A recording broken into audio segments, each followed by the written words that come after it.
Hi everyone, so welcome to Investing for Value. So today I want to talk about Ford Motors, ticker symbol F. So currently the share price is trading at $6.96.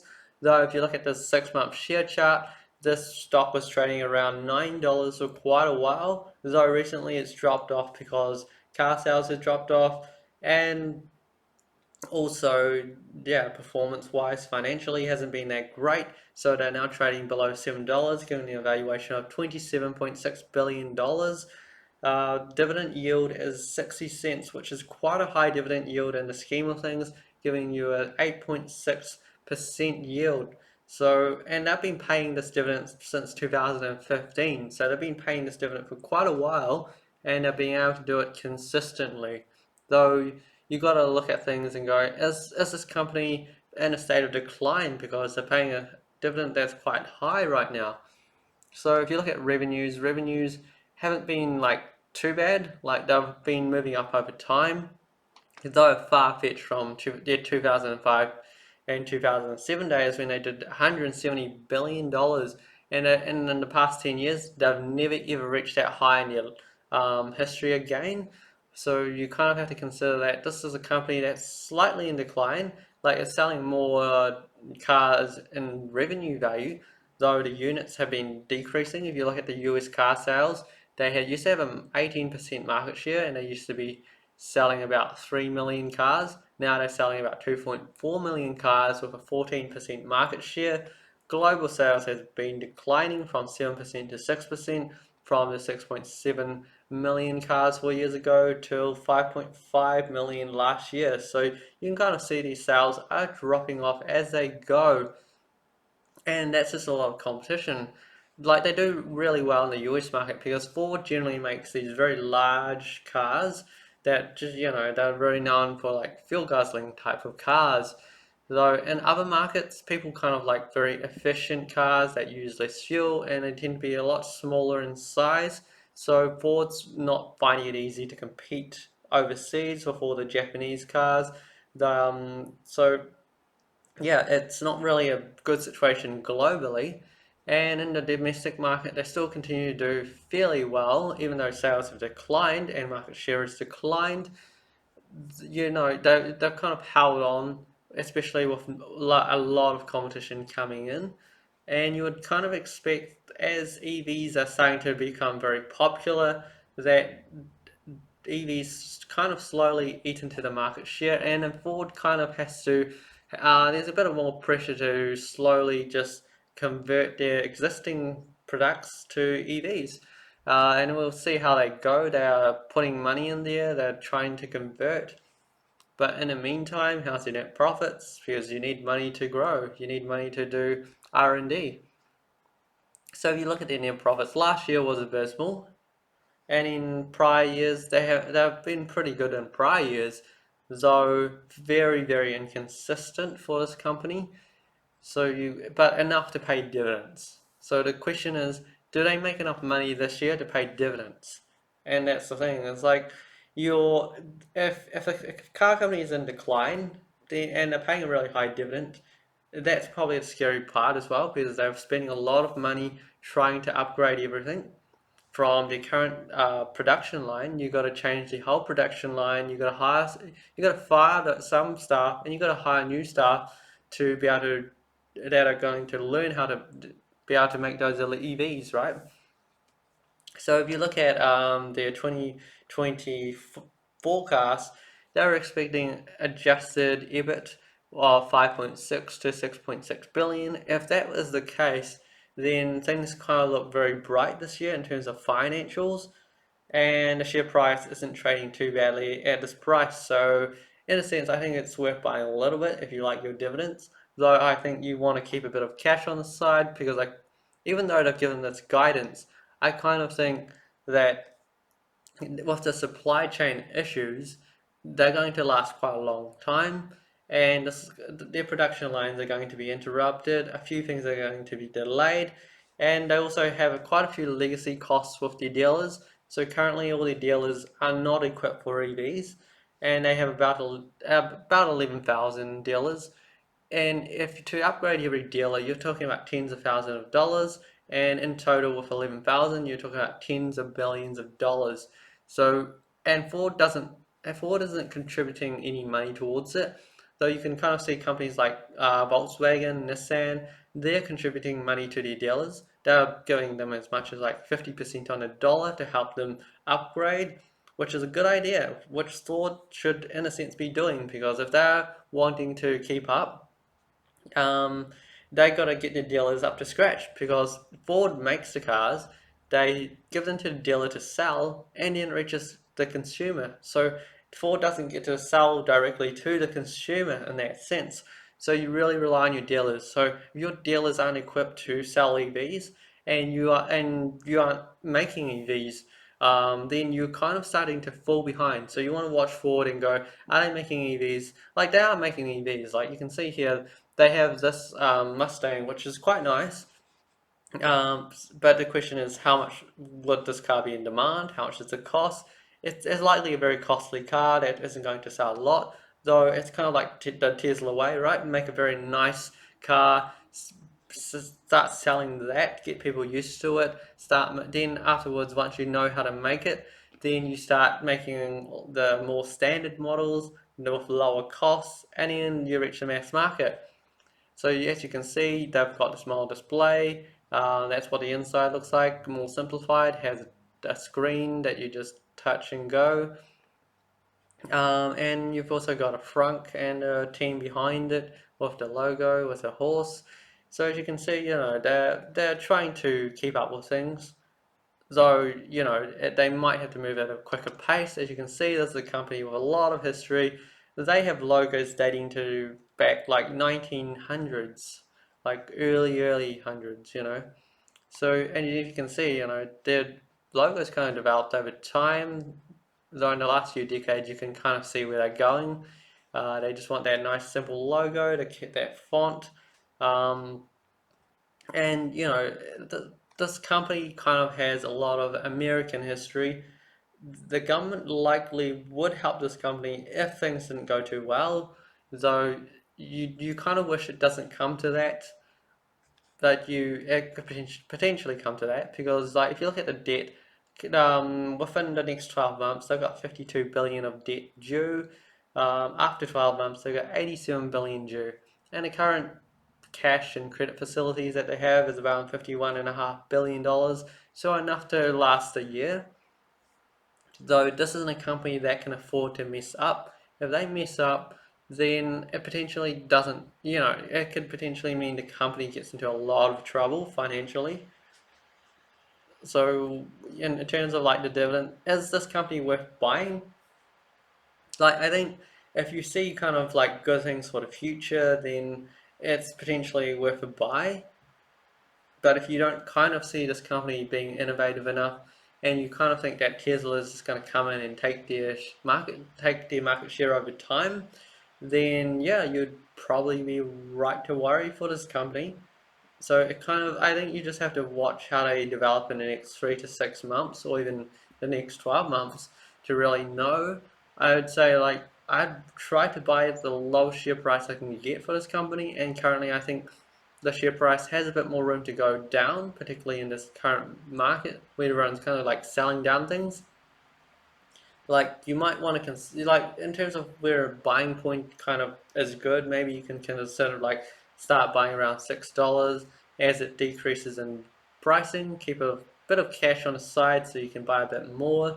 Don't chuck a lot of money in because you think the dividend yield's great. The problem is a lot of car companies are going to experience a lot of problems going forward, particularly with a lot less demand in cars, and their production lines being hampered in such a big way. Though Ford itself, it seems to be holding fine. Like, it's, like, even though sales have declined, they've still managed to, keep their billions of net profits coming in. So even at this price, it's not bad. Though I don't see this year doing that well. I'm a little doubtful of the guidance to be able to reach that. But we can see how things go in terms of, yeah, like in terms of, as it it's not a screaming buy. I don't think you have to be like sad if you missed out on this opportunity, though. It's very tempting because you look at the dividends, and dividends looks great. Though at the end of the day, if they're not going to make money, like if they have another repeat of last year, it kind of puts it in trouble. Like this is how badly car companies are generally managed because they only look at the next 12 months.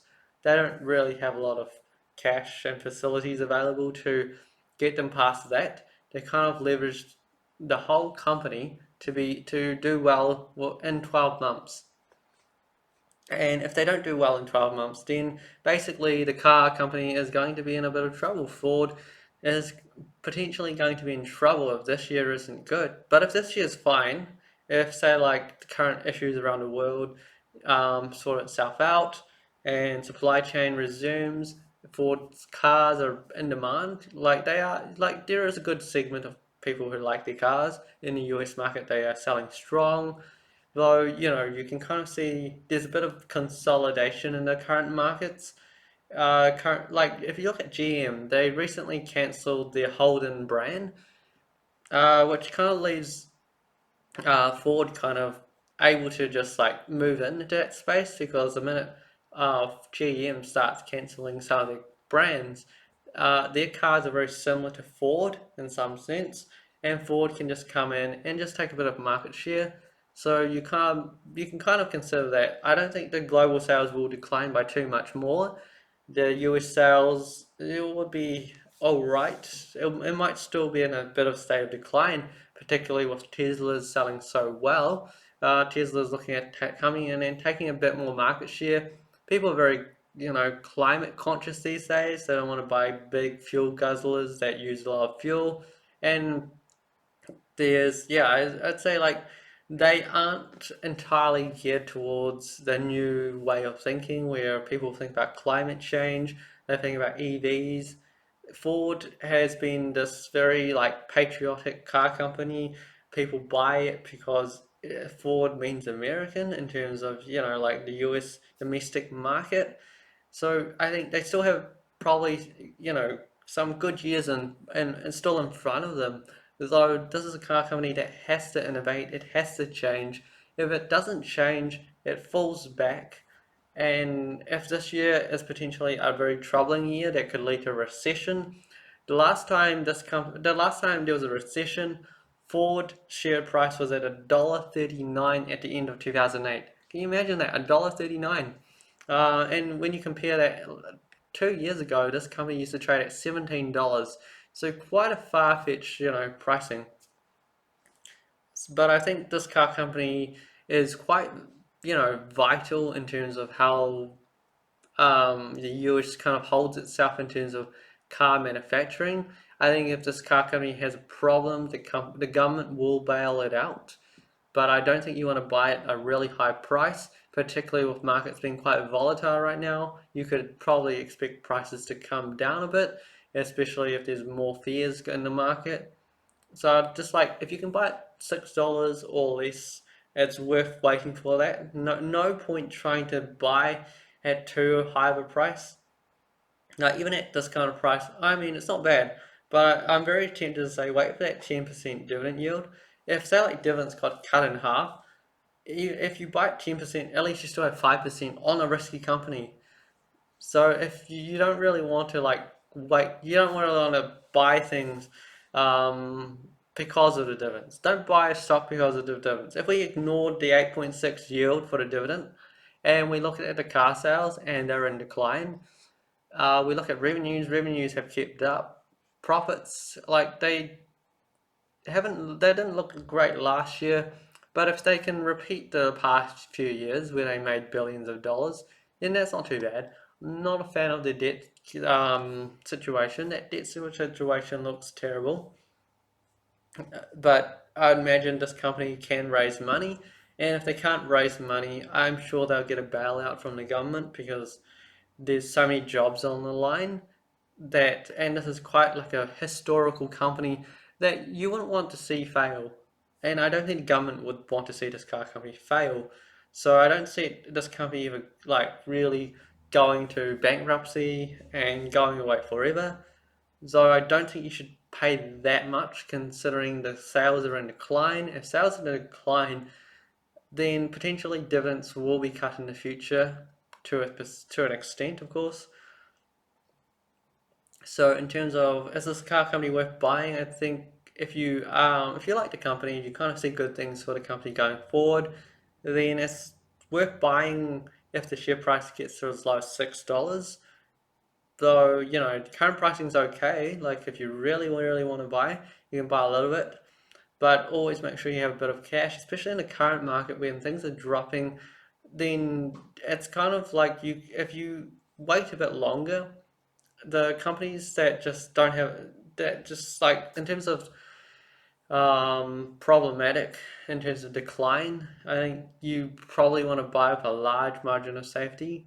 Even though the price has dropped quite a lot from $9, you still want to buy at a bit lower pricing and just give yourself a bit more safety, particularly with a car company that might not be, yeah, like in high demand in the future, especially now that Tesla's coming in.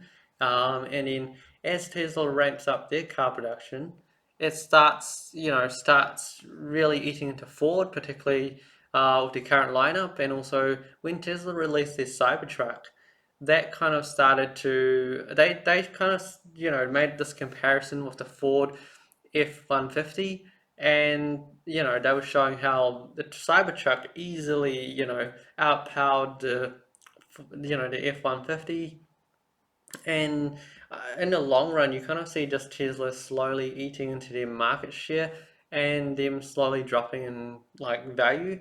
So unless they can really innovate and become a big, big player in the EV industry in the future, then this isn't like a really, really big buy. Like I think if you buy and you go like, oh, dividends is great, then maybe you can just buy and just slowly try to get your money back through the dividends, and then hope for innovation as they go. Though I currently see a lot of legacy costs that they have to fix.